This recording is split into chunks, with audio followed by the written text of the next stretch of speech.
எண்ணெய எப்படி எடுப்பாங்க தெரியுமா? ஒலிவ மரத்துல இருந்து எண்ணெய் எடுக்கிற ப்ராசஸ பார்த்திருக்கீங்களா? அது லேசான ப்ராசஸ் இல்ல.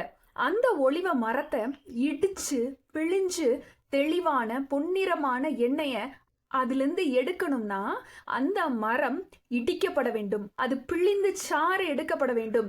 அங்கிருந்து தான் தெளிவான ஒரு ஒலிவ எண்ணெய அந்த மரத்துல இருந்து நம்ம எடுக்க முடியும். ஒரு வசனம் சொல்லட்டா? லேவியராகமம் 24வது அதிகாரம் 2வது வசனத்தை நீங்க பாத்தீங்கன்னா, குத்து விளக்கு எப்பொழுதும் எரிந்து கொண்டிருக்கும்படி அதற்காக இடித்து பிழிந்த தெளிவான ஒலிவ எண்ணெயை இஸ்ரவேலர்கள் உன்னிடத்தில் கொண்டு வரும்படி அவர்களுக்கு கட்டளையிடு. அதாவது எண்ணெய் இடித்து பிழிந்து எடுக்கப்படுகிறது. இன்னைக்கு நிறைய பேர் நான் ஸ்பிரிச்சுவலா இருக்கேன், என்னிடத்துல நிறைய எண்ணெய் இருக்குது, அதாவது ஆவியின் அபிஷேகம் இருக்குது, நான் எண்ணெயா இருக்க விரும்புறேன் அப்படின்னு சொல்றாங்க. ஆனா இடித்து பிழியப்படுறதுக்கு அவங்களுக்கு இஷ்டம் இல்லை. என்ன வேணும், ஆனா இடித்து பிழியப்படக்கூடாது. எல்லாமே லேசா இருக்கணும். இன்ஸ்டன்ட் காஃபி மாதிரி நமக்கு எல்லாமே இன்ஸ்டன்டா கிடைச்சிடணும். கத்திரிடத்துல வருகிற எண்ணெயா இருக்கட்டும், அபிஷேகமா இருக்கட்டும், எதுவுமே ஈஸியா நமக்கு கிடைச்சிடணும்.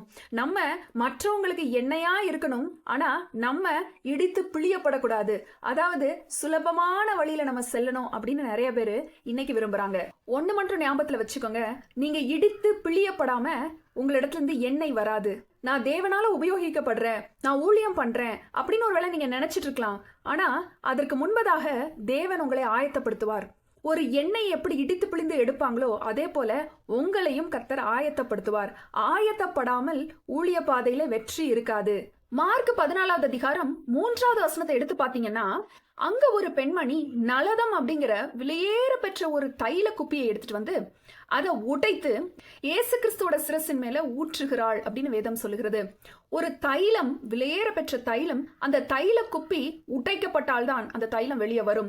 அந்த வீடு முழுவதும் அந்த தைல வாசனை அடித்து கொண்டிருந்தது அப்படின்னு வேதம் சொல்லுது.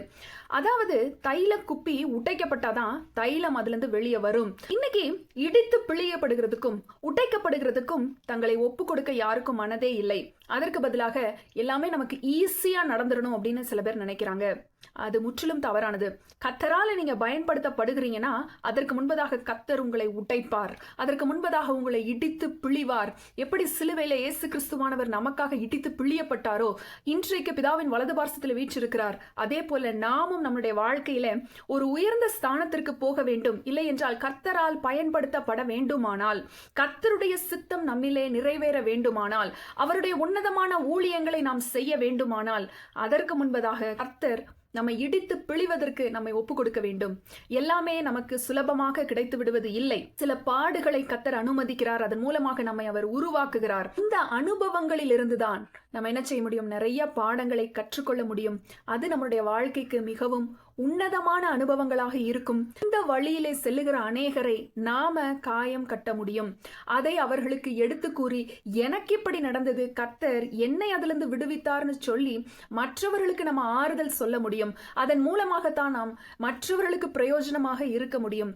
அப்படி இல்லாம இல்ல எல்லாமே என் வாழ்க்கையில ஈஸியா இருக்கணும், நானும் ஊழியம் செய்யறேன் அப்படின்னு சொன்னா அந்த ஊழியத்துல அர்த்தமே இல்லை. சொல்ல போனா கர்த்தரால் நீங்க உபயோகிக்கப்படவே இல்லை அப்படின்னு தான் அர்த்தம். ஒருவேளை நீங்க இடித்து பிழியப்பட்டு கொண்டிருக்கலாம், உடைக்கப்பட்டு கொண்டிருக்கலாம்.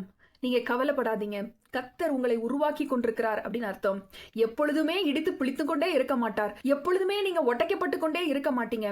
ஒரு நாள் கர்த்தர் உங்களை உருவாக்கி இருப்பார். பாதையை நீங்க எடுத்து பாத்தீங்கன்னா கர்த்தரனை எப்படியெல்லாம் உருவாக்குனாருங்கிறத பின்னிட்டு நீங்க திரும்பி பாத்தீங்கன்னா அதுக்கப்புறம் நீங்க கர்த்தரால உடைக்கப்படுறீங்களா? ஒருவேளை உடைக்கப்படுதலும் நொறுக்கப்படுதலும் உங்களுடைய வாழ்க்கையா இருக்கிறதா? யோபு சொன்னது போல நொறுக்குதலின் மேல் நொறுக்குதல் அப்படின்னு யோபு சொன்னார். ஆனா கர்த்தர் யோபுவை எவ்வளவு தூரம் நொறுக்கினாரோ அதை விட ரெண்டத்தனையான ஆசீர்வாதங்களை யோபுவுக்கு கொடுத்தார்.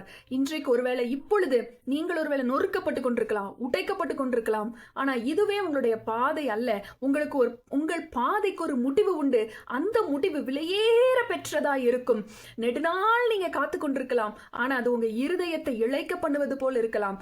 ஆனாலும் முடிவிலே ஜீவ விருட்சத்தின் கனியை புசிக்கும் போதுதான் அந்த ஆனந்தமும் அந்த சந்தோஷமும் உங்களுக்கு நிறைவாய் உண்டு. உண்டாயிருக்கும். ஜீவ கிரீடத்தை நீங்க பெறும்பொழுது அந்த ஆனந்தத்திற்கு இணையே இல்லை. நிச்சயமாக கர்த்தர் உங்கள் தலையை உயர்த்துவார். நீங்க இடிக்கப்பட்ட இடங்களில, நீங்க உருவாக்கப்பட்ட இடங்களில, நீங்க பிழியப்பட்ட இடங்களில நீங்க எண்ணெயா இருப்பீங்க. ஒரு தைல குப்பியாய், விலையேற பெற்ற தைல குப்பியாய் நீங்க விளங்குவீங்க. நிச்சயமா உங்களால் அநேகர் ஆசீர்வதிக்கப்படுவாங்க. இன்றைக்கு நீங்க இடித்து பிழியப்படுகிறது போல இருக்கலாம். நீங்க கர்த்தருடைய கரத்தில் இருக்கிறீங்கிறத ஒரு நாளும் மறவாதீங்க. நீங்க தேவனுடைய திட்டத்துக்காக, சித்தத்துக்காக உருவாக்கப்பட்டு கொண்டிருக்கிறீங்க. கர்த்தர் ஒருவனை உருவாக்குவாரானார் அந்த மனிதன் ஒரு ஆசீர்வதிக்கப்பட்ட மனிதனாகவும், அந்த மனுஷி ஒரு ஆசீர்வதிக்கப்பட்ட மனுஷியாகவும் இருப்பார்கள். நீங்க கவலைப்படாதீங்க. நிச்சயமா உங்க வாழ்க்கையில ஒரு பெரிய ஆனந்தத்தையும், நீங்க எதிர்பார்க்காத, கிரகிக்க முடியாத, உங்கள் எண்ணத்திற்கும் எட்டாத அளவுக்கு கர்த்தர் உங்களை அற்புதமான பாத்திரமாய் வணைவார். நீங்க அநேகருக்கு ஆசீர்வாதமாய் இருப்பீங்க. கவலைப்படாதீங்க. கர்த்தர் உங்களை ஆசீர்வதிப்பாராக.